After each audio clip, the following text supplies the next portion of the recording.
ఈ గ్రామం గౌతమ్ అని అయితే దత్తతగా తీసుకున్నాడు. అన్ని విధాలుగా అదే విధంగా నేను కూడా బాధ్యత తీసుకొని ఈ గ్రామంలో ఏ పనైనా కానీ మొదటిగా ఇక్కడే చేసి వేరే గ్రామానికి పోతానని మీ అందరికీ మాటిస్తున్నా. అందరు గమనించాలి, వచ్చే 14 రోజుల్లో మళ్ళీ ఎన్నికలు రాబోతున్నాయి. ఈ ఎన్నికలు చాలా కీలకమైన ఎన్నికలు.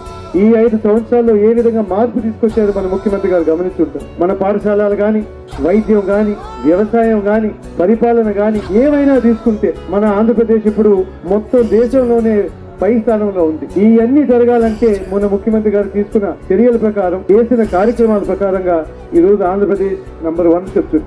ఈ అన్ని గమనించారు. మీరందరూ ఈ యుద్ధానికి సిద్ధమవ్వాలి. ఈ యుద్ధంలో సిద్ధమా కదా? ఫ్యాన్ స్పీడ్ పెంచడానికి సిద్ధమా? మళ్ళీ మన వాలంటీర్ తీసుకురావడానికి సిద్ధం కదా? మళ్ళీ మన ముఖ్యమంత్రి సీఎం వైఎస్ జగన్మోహన్ రెడ్డి అవడానికి సిద్ధమా లేదా? అయితే ఒక్కసారి నాతో పాటు జై జగన్, జై జగన్. ఫ్యాన్ గుర్తుకే ఓటేద్దాం, సంక్షేమాభివృద్ధిని కొనసాగిద్దాం.